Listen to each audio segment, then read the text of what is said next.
Pemirsa, KPK mengungkap aliran dana kasus korupsi proyek KTP elektronik mengalir ke Kementerian Dalam Negeri dan juga DPR RI. Dari total nilai proyek 5,9 triliun rupiah, sekitar 2,3 triliun rupiah dikorupsi.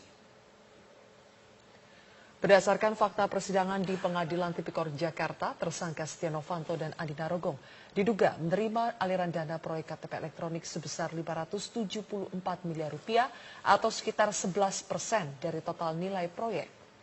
Sedangkan politikus Partai Golkar Markus Nari diduga menerima aliran dana dari proyek KTP elektronik sebesar 4 miliar rupiah.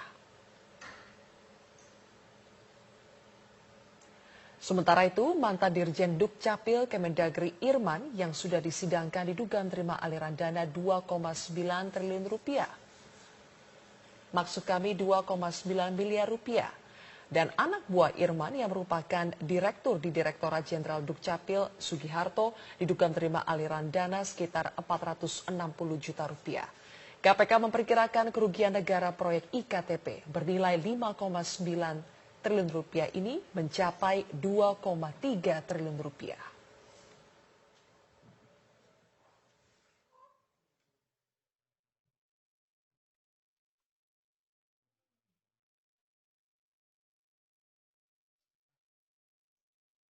Informasi lainnya, pemirsa, terdakwa kasus korupsi proyek IKTP Irman dan Sugiharto hari ini menjalani sidang dengan agenda pembacaan vonis atau putusan oleh Majelis Hakim Tipikor. Dan pemirsa, informasi selengkapnya akan langsung disampaikan rekan Aulia Pane dari Gedung Tipikor Jakarta. Aulia, apakah vonis sudah dibacakan oleh Majelis Hakim hingga siang hari ini? Ya, Ajeng, sampai saat ini Majelis Hakim Pengadilan Tipikor masih membacakan amar putusan terkait dengan vonis atas terdakwa 1 yakni Irman dan juga terdakwa 2 Sugiharto terkait dengan kasus korupsi pengadaan proyek IKTP.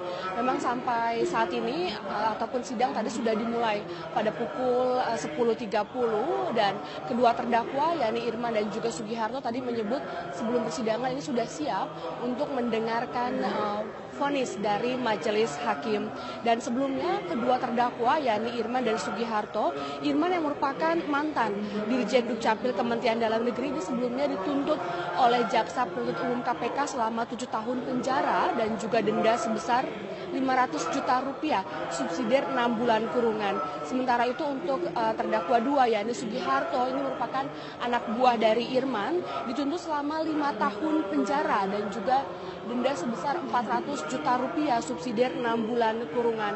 Menurut jaksa, kedua terdakwa ini dinilai terbukti secara sah dan meyakinkan untuk memperkaya diri sendiri, orang lain ataupun perusahaan. Dan menurut jaksa, Irman dan Sugiharto ini dianggap menyalahgunakan wewenangnya sebagai penyelenggara negara yang berakibat merugikan negara. Sehingga untuk kedua terdakwa baik Irman ataupun Sugiharto ini dituntut oleh jaksa KPK sebelumnya dengan pidana tambahan, yakni untuk Irman dikenai pidana tambahan sebesar 273.000 US dollar, kemudian ditambah 6.000 Singapura dolar dan juga ditambah 2,4 miliar rupiah. Sementara untuk terdakwa 2 yakni Sugiharto dikenai pidana tambahan sebesar 500 juta rupiah. Dan meski demikian kedua terdakwa ini Irman dan Sugiharto ini mendapat keringanan tuntutan karena keduanya menjadi justice kolaborator ataupun pihak yang bekerja sama untuk membantu KPK dalam memberikan informasi kepada KPK dan juga dalam mengungkap kasus IKTP ini. Ajeng. Ya, Aulia Pane, selama sidang IKTP ini berlangsung, sudah berapa banyak saksi yang dihadirkan di dalam persidangan? Ya, Ajeng, selama sidang IKTP ini berlangsung tepatnya sejak tanggal 9 Maret 2017 lalu, jaksa KPK ini sudah menghadirkan 106 orang saksi untuk terdakwa Irman dan juga Sugiharto. 106 saksi ini dihadirkan mereka dari berbagai kalangan, mulai dari pimpinan DPR RI, lalu juga mantan anggota Komisi 2 DPR RI, anggota Banggar, sampai ke sejumlah pejabat dan juga staf di Kementerian Dalam Negeri, begitu juga dengan sejumlah anggota konsorsium dari pemenang tender terkait dengan proyek IKTP ini. Menurut jaksa KPK, setidaknya jaksa KPK ini sudah memiliki 6.798 barang bukti yang sudah dihadirkan dalam persidangan dan juga 5 orang ahli serta sebanyak 1.186 surat yang sudah dihadirkan selama persidangan berlangsung, tepatnya pada sejak bulan Maret 2017 lalu.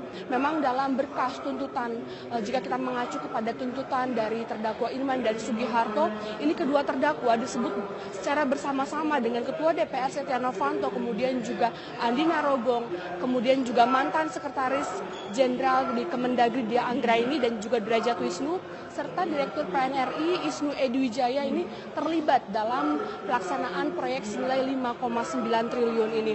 Dan dari sejumlah keterangan saksi yang kami ikuti selama persidangan berlangsung, terungkap bahwa sejak awal proyek IKTP ini berlangsung terdapat keganjilan. Keganjilan ini terlihat mulai dari penunjukan konsorsium, kemudian juga pemenangan lelang proyek IKTP ini, sampai dengan pembuatan sejumlah surat pertanggungjawaban fiktif dan juga dalam pembukuan terkait dengan proyek IKTP ini sehingga memperlambat ataupun menghambat pelaksanaan dari proyek IKTP ini. Dan terungkap juga tadi dalam amar putusan yang dibacakan oleh majelis hakim dalam persidangan bagaimana Andi Narogong dan juga Ketua DPR RI saat ini Setia Novanto mengatur proyek IKTP ini, karena tadi juga disebutkan oleh majelis hakim sejumlah pertemuan yang dilakukan sebelum pembahasan IKTP ini berlangsung. Dan saat ini kami juga masih menunggu apakah nantinya vonis dari majelis hakim ini apakah lebih tinggi ataupun lebih rendah dari tuntutan jaksa KPK. Untuk sementara, aja informasi yang dapat kami sampaikan, kembali ke Anda di studio. Aulia Pane, terima kasih atas laporan Anda langsung dari Pengadilan Negeri Tipikor, Jakarta. Terpidana Wisma Atlet Muhammad Nazarudin, sebutan maksud kami sebut bendahara Partai Golkar Setia Novanto kebal terhadap hukum. Nazarudin mengatakan keinginannya untuk bekerja sama membantu KPK dengan Yusril Iza Mahendra sebagai pendamping Nazar mengungkap kasus besar. Muhammad Nazarudin mengatakan dirinya bersedia kembali mengungkapkan kasus besar, asalkan keselamatannya terjamin. Nazar yakin, jika didampingi Yusril Iza Mahendra, ia bisa menceritakan secara detail keterlibatan tokoh-tokoh seperti Setia Novanto dan Anas Urbaningrum. Banyak mendapat tekanan dan intimidasi. Dari mana, Pak? Karena saya mau mengungkap nanti yang makin semua kasus kebenaran ini, saya buat surat ke Prof. Yusril supaya beliau mau mendampingin saya. Beliau dalam suratnya menjawab kalau niatannya untuk hanya mendampingin saya dalam kasus korupsi yang saya hadapi, beliau tidak bersedia. Tapi kalau untuk saya, niatan saya berkata jujur dan mengungkap kasus-kasus besar, beliau akan pertimbangkan untuk niatan membantu KPK dan memberantas korupsi, dan niatannya untuk memperbaiki sistem di negeri ini. Menurut Nazar, surat permintaan sudah dikirimnya 2 minggu lalu dan sekarang sedang menunggu balasan kesediaan Yusril mendampinginya.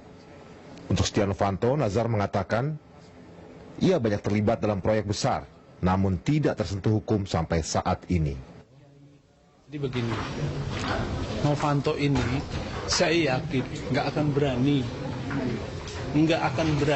Ini orang sinterklas, kebal hukum, nggak akan berani. Walaupun saya bilang sudah jelas buktinya. Nih ya, saya cerita soal EKTP saja. EKTP itu dari sebelum proyek itu ditender sudah dimarkup 2,5 triliun. Sudah dibuat ini untungnya segini untuk dibagi DPR berapa, di Mendagri berapa, di pengusaha bagian posisi Novanto berapa, Anas berapa, sudah baru diproses tender. Speknya diatur sedemikian rupa, dalam perjalanannya speknya yang dilaksanakan di bawah spek. Komisi Persaingan Usaha sudah ada putusan pengadilan bahwa proses tender itu terjadi kolusi dan rekayasa. Nah, Terus ada surat LKPP, tapi LKPP-nya juga diintervensi. Sekarang juga pelaksanaannya amburadul. Sampai sekarang nggak selesai.